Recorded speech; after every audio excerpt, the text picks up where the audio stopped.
पुण्यातल्या वनस्पतीशास्त्राच्या वरिष्ठ शिक्षिका मनीषा गुरुनाथ मांढरे यांना अटक करण्यात आली। सीबीआयने चौकशीनंतर पुण्यातून मनीषा मांढरे यांना अटक केली आहे। नीट यूजी 2026 या परीक्षेच्या प्रक्रियेत त्या सहभागी होत्या आणि एनटीए कडून त्यांची एक्सपर्ट म्हणून नियुक्ती करण्यात आली होती। पुण्यातल्या मनीषा वाघमारे यांच्या माध्यमातून नीट परीक्षेच्या संभाव्य उमेदवारांशी मनीषा मांढरे यांनी संपर्क साधल्याची माहिती आहे। 24 वर्ष गेली मनीषा मांढरे आमच्याकडे ज्युनियर टीचर म्हणून ज्युनियर कॉलेजला सीनियर टीचर म्हणून काम करतात। बायोलॉजीच्या त्या टीचर आहेत।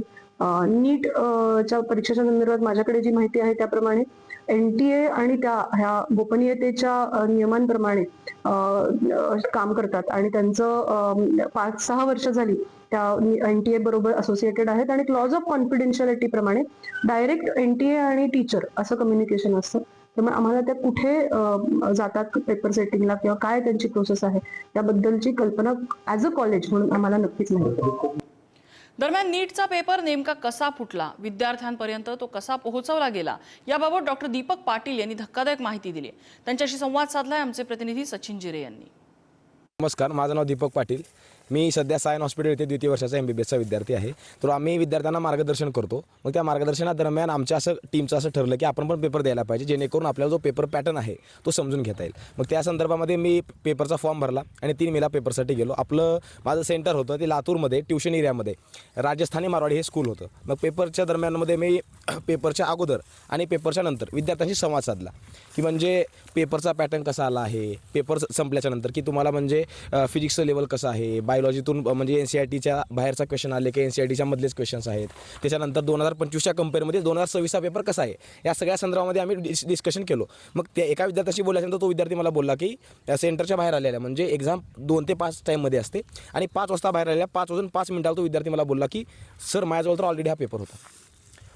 हे ऐकून मला शॉक बसलं। मग नंतर मी असं त्याला पुढं कंटिन्यू संवाद केला आणि पुढे गेल्याच्यानंतर तो मला डायरेक्टली त्याच्या पॅन्टाच्या खिशातून काय केला ते 2 A4 व्हाईट शीट काढला आणि त्याच्यावर डायरेक्टली पूर्ण फिजिक्स केमिस्ट्री बायोलॉजीचे आन्सर्स लिहून होते। हे बघून मला शॉक बसलं। मग त्याच्यानंतर त्याचं मी फोटो घेऊ शकलो नाही अनफॉर्च्युनेटली, परंतु ते माझ्या डोळ्यांना बघितलं असल्यामुळे मी काय केलं कॉन्फिडेंटली की स्वतःवर विश्वास ठेवून मी कॉन्फिडेंटली इंस्टाग्रामवरती पोस्ट टाकून दिली की very unfortunately I am saying that की आजचा पेपर हा लीक झाला आहे। मग ते काय झालं की ते अल्गोरिदम इंस्टाग्रामचं असं पकडलं की ते जास्तीत जास्त लोकांपर्यंत पोहोचलं। जवळपास 2 ते 3 लाख लोकांनी त्याला बघितलं एका दिवसातच। मग तो मेसेज जे नीटचे विद्यार्थी पेपर दिलेले आहेत त्यांच्याजवळ गेला। मग तो जी पोस्ट माझी बघून त्यांनी काय केलं मला इंस्टाग्रामवरती DM करायला सुरुवात केली। म्हणजे तो माझा जी पोस्ट बघितली ते पोस्ट बघून मला त्यांनी मेसेज केले, कॉल केले की सर असं आम्हाला पण अप्रोच करण्यात आलं होतं, ही पैशाची डिमांड आम्हाला पण करण्यात आली होती। अशा पद्धतीचे मला मेसेज प्राप्त झाले आणि नुसते त्यांनी मेसेज केले नाहीत, त्यांनी त्याबरोबर मला स्क्रीनशॉट शेअर केले जे टेलिग्रामवरती जे हा सगळा काही गोंधळ निर्माण झाला जो पेपर लीक करण्यात आला। मग त्याचे स्क्रीनशॉट्स आणि त्याचे व्हिडिओसुद्धा मला प्राप्त झाले। मग ते व्हिडिओ आणि स्क्रीनशॉट घेऊन मी काय केलं ते अजून परत इंस्टाग्रामवरती शेअर करण्याचं काम केलं, सोशल मीडियावरती शेअर करण्याचं काम केलं। मग त्याला पण जास्तीत जास्त लोकांपर्यंत ते पोहोचले। असं करत जवळपास मला 4 ते 5 राज्यातून मला संपर्क केले विद्यार्थी इंस्टाग्रामच्या मार्फत की सर हे ज्या गोष्टी तुम्ही बोलताय हे आमच्यासोबत सुद्धा झालेलं आहे। आम्ही ज्या टेलिग्राम ग्रुपमध्ये होतो बट आम्ही ते अफोर्ड करू शकलो नाही किंवा आम्ही ते पेपर घेऊ शकलो नाही। असे विद्यार्थी मला मेसेज केले, कॉल केले। मग ते जे प्रूफ आहे ते अजून मी सोशल मीडियावरती टाकलो। असं करत वेस्ट बेंगॉल, पश्चिम बंगाल, त्याच्यानंतर झारखंड आणि एक राजस्थान कोटा असे 3-4 ठिकाणी मला कॉल वगैरे आलेले आहेत। तुमच्याकडे काही पुरावे आहेत का? तुम्ही मोबाईलमध्ये मगाशी दाखवत होतात, काय पुरावे आहेत तुम्ही दाखवा। हे आपण एक पुरावे बघू शकतो इथं। हे जे टेलिग्रामवरचे जे स्क्रीनशॉट आहेत हे अशा पद्धतीची लिंक पाठवणार। त्याच्यानंतर हे सगळ्या पुरावे आपल्या हे जो पेपरचं स्क्रीनशॉट आहे हे पण तुम्ही बघू शकता। हे मी जे मला जसं पुरावे प्राप्त झाले तसं मी माझ्या सोशल मीडियावरती पोस्ट केले। हा व्हिडिओ पण आपण बघू शकतो या ठिकाणी। हे बघा पेपर, हे पेपर आहे, हे क्वेश्चन पेपरचं PDF म्हणू शकतो आपण। त्याच्यानंतर जे इथं 99% PDF मधलं येईल असा दावा ते करत आहेत। सुरुवातीला आपल्याला गोष्टी डिटेल वाटल्या पण तेव्हा याला जे पासवर्ड टाकायचं आहे ते पासवर्ड त्यालाच भेटायचं ज्यांनी ही रक्कम त्यांना फीस भरलेली आहे।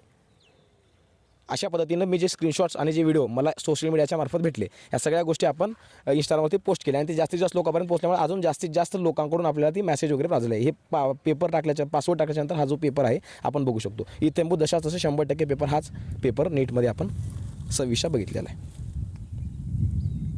हे काही प्रूफ आहे। त्याच्यानंतर हा एक टेलिग्रामचा व्हिडिओ आपण बघू शकतो जो पेपर लीक माफिया ह्या टेलिग्राम ग्रुपच्या मार्फत लीक करण्यात आला होता। म्हणजे ह्याचं फक्त कुठला एक ग्रुप स्पेसिफिक नसून ह्याच्यामध्ये खूप मोठं रॅकेट आपण म्हणू शकतो की 2-3 पद्धतीचे लोक 2-3 काय म्हणू शकतो त्याला आपण जास्त वेगवेगळे ग्रुप बनवून ते रिलीज करण्यात आलेले होते।